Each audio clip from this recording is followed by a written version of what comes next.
Welcome back to the Brothers Mahoney. This is Michael, And I'm James. and today we are discussing the Betrothal of Sontar, which was a three-part comic strip published in Doctor Who magazine, issues 365 through 367, so from about January to March 2006. And it stars the 10th Doctor with Rose. This is the first 10th Doctor story in Doctor Who magazine. And if I'm not mistaken, it was 30 pages, 27 pages, around there. Longer certainly than any of the other comics we've discussed so far on this channel. Yeah, and this one was written by John Tomlinson and Nick Abadzis and penciled by Mike Collins. Yeah, and it's worth mentioning that anytime we talk about comic books or comic strips, that both James and I are comic book fans. He collects DC comics, whereas I collect Marvel comics. So reading stories in a comic book form is sort of like old hat to us. Something that we've done a lot and sort of enjoyable to do in a Doctor Who context. Now, I do have to say, I do think the artwork in this isn't anything particularly amazing, but we'll talk about that a little bit later on.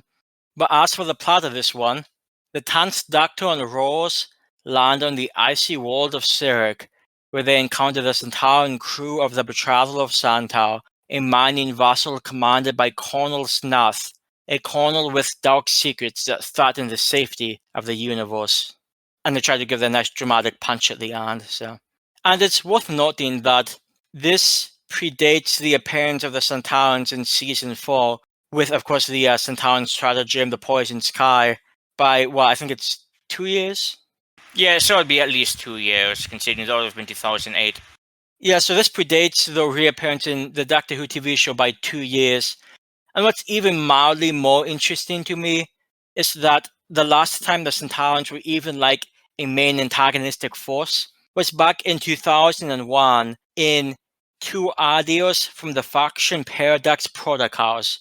Now, I'll be honest, I have no idea what the faction Paradox is. It's certainly a name I've heard thrown around. I think James says it has something to do with the 8th Doctor, but I never really looked into it, and I guess I'll find out if time allows. But I do think it's interesting that the last time the Sontarans were like a main antagonistic force was about 5 years before this was released. And with all the covers up here, it's both the 11-Day Empire and the Shadow Play. So it's fascinating. Well, really, any of the BBV things look extremely interesting. And these things certainly are no different. I have no idea when we'll possibly get into, if ever, these types of audios, or if they're even available anymore. I have no idea. I'll just say that Big Finish seems a lot more accessible on the whole than these do, both in finding them and in understanding what they even are. Yeah, there's some things in the Doctor Who Extended Universe that I don't even know exactly how they're connected to Doctor Who. And when you get that far out, it's a sort of a scary place, to be honest. Yeah, like James said, this is about 30 pages or so. The story's not too bad. What I find sort of interesting is that when the Doctor and Rose land, when they run into the Sontarans, one of them's like overly aggressive. This would be the Colonel Snuth guy, and he has some secrets. In fact, he seems somewhat unhinged toward most of the second half of the story, to be honest. But what's even more interesting to me is the fact that his underling, what's his name, Commander Lyrics, he seems a lot more, I guess, honorable. Like, almost like a non-comedic version of Strax, who of course later becomes, what they call the Paternoster Gang. Yeah, I think he got pretty old pretty quick, but I know he has a lot of fans. And he was, of course, played by Dan Stauke, and has Dan voicing in the Big Finish audio says that stars the Paternoster Gang as well, unsurprisingly. Yeah, and I'll just say, on a side note, my biggest issue with Strax is he's primarily used for comedic effect. I think it could potentially be an interesting character, but it just seems so heavy in the comedy without giving him too much depth, and I do think it's somewhat disappointing, at least in the content I've seen. There might be some other materials that go deeper into him, but I do like seeing Harry Sontaran, who is somewhat, I don't know, last bloodthirsty. In fact, that's sort of a plot point too, that he's sort of in a way like a genetic offshoot or something. Kind of like a genetic misprint, as it were. A faulty gene bank, if I'm not mistaken. Yeah, and he has his own like harshness. I mean, he's also deeply concerned about the Rutans. He initially thinks that Rose is a Rutan. It's somewhat amusing conversation. But he's actually unwilling to work with Rose, and actually advises her to in fact, entirely avoid Colonel Snuff just because he's like off the wall. So it's sort of nice. Whereas we get the Doctor dealing with Colonel Snuff half the time, and well, the Doctor deals with him in his own trolley way. Yeah, that's part of this being an early David Tennant story. On the whole, the Doctor did it in a lot of ways seemed to really do all that much in this story. Yeah, he got a bit flippant in the last part of the story, but on the whole, he was, I'd have to say, rather generic. And that's fine, I get it, considering this is one of the first stories written for him, and he'd barely appeared on TV at this point. I'm not surprised that they didn't quite get a personality down, but I would have thought or maybe hoped that there'd be a little more depth to him than there, in my opinion, ended up being. I do like how it mentions that Colonel Snuff is actually a pureblood, and this is Harry Potter stuff. It is apparently a pureblood Sontaran, and or maybe it's even a rank, because the Doctor mentions that a pureblood should be in charge of a sib on the mining corps, and the title of this story, The Betrothal of Sontar, is the name of a mining vessel, which is looking for a power source on this icy world, as Michael was saying.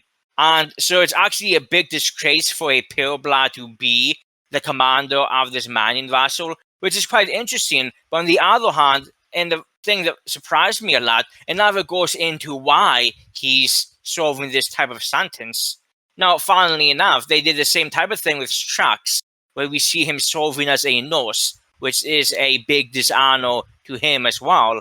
And we never find out why that's the case, at least on the show, that I recall. And we never learn in the story at all. We have no indication of why he is forced to be the captain of this ship when it's apparently supposed to be way beneath him.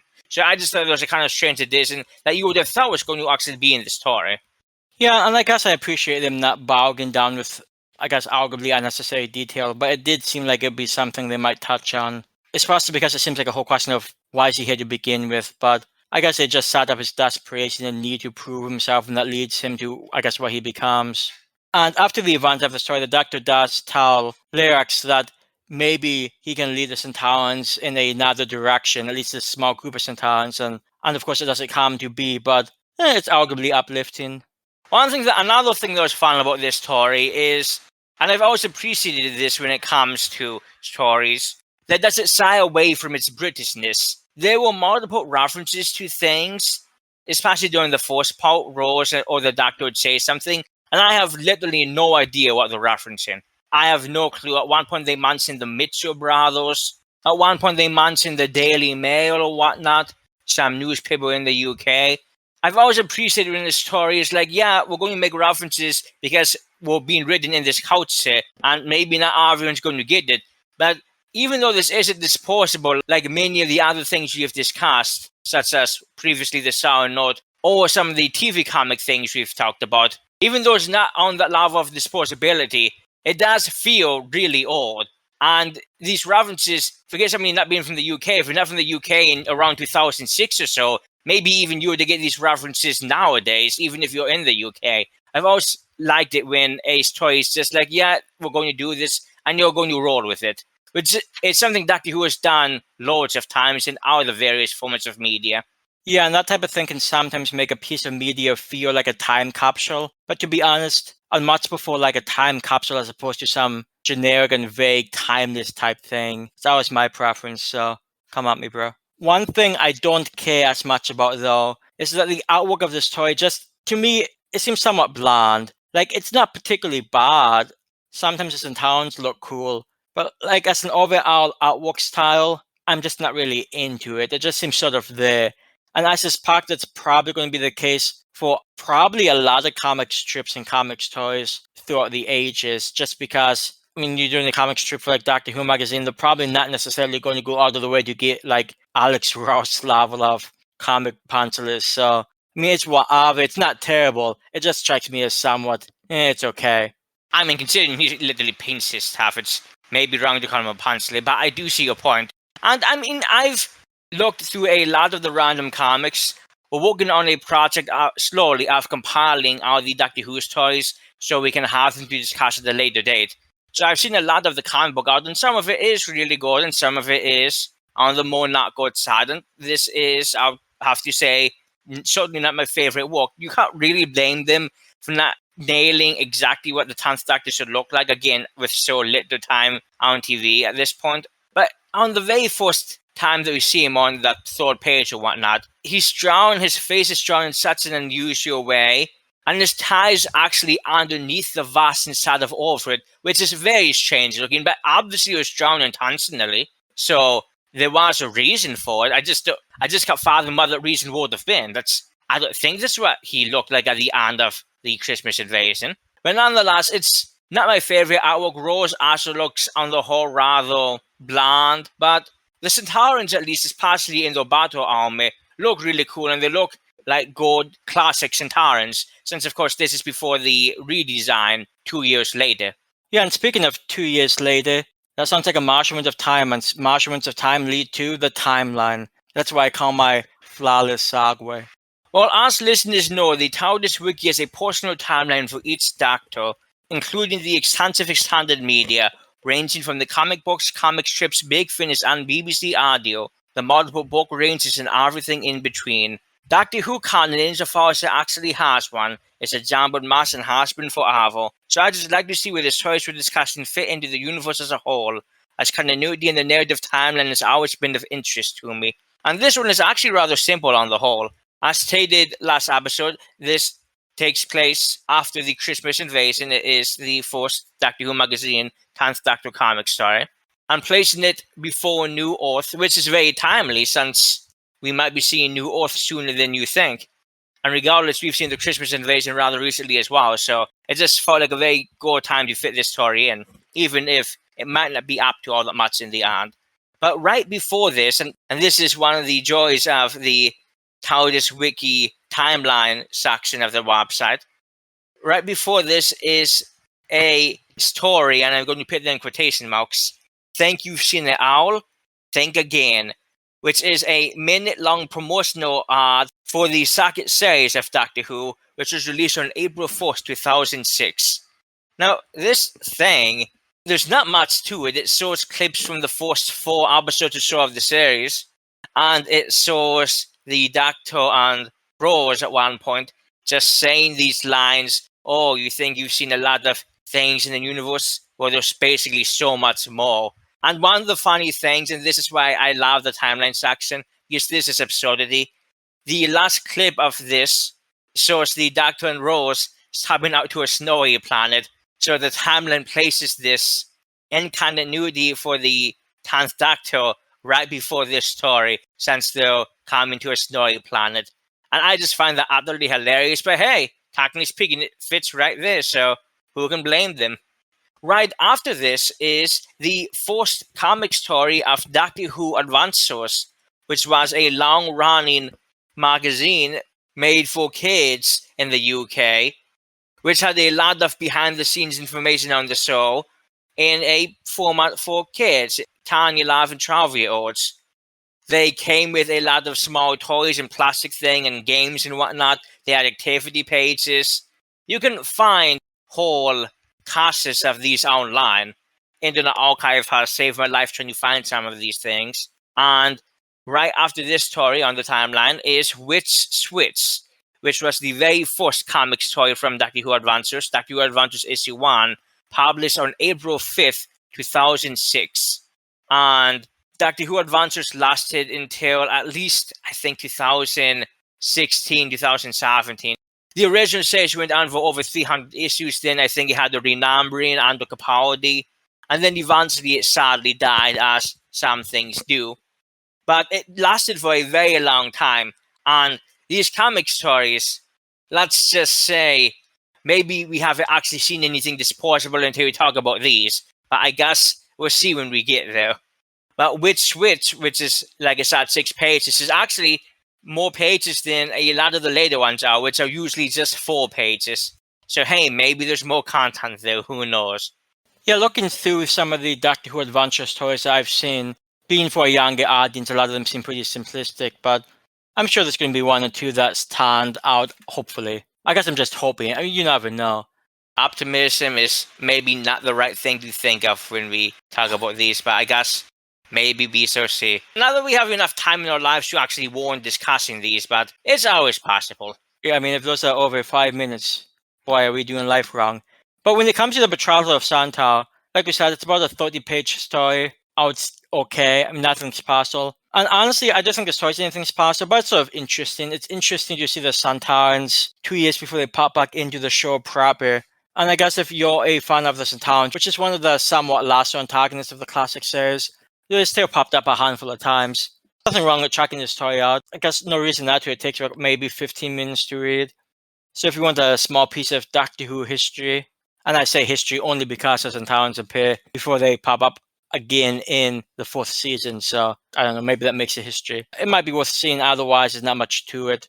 Though there are some interesting things about Sontaran lore from this one, which is kind of nice to see, but we don't get too much of it, and it never actually means all that much in the end. Like, it mentions that there are different classes and castes, basically, of Sontarans, but there's never any revolution against the Apple castes. It's just thrown in as background information, which I frankly doubt ever comes up in Doctor Who media again, to be honest. I mean, maybe it does. Maybe there's some big finish audio that throws in this idea that has to do with Sontarans, but on the whole, yeah, the artwork just wasn't my thing. I think I have some comic books drawn by Mike Collins in the 80s, if I'm not mistaken. The name sounds familiar. I actually checked because I have a list of all my comic books divided by both who wrote it and who did the artwork, and I actually do not have any Collins on my list. I thought I did myself, but I guess a somewhat generic name, so... Yeah, that's fair, and who's to say,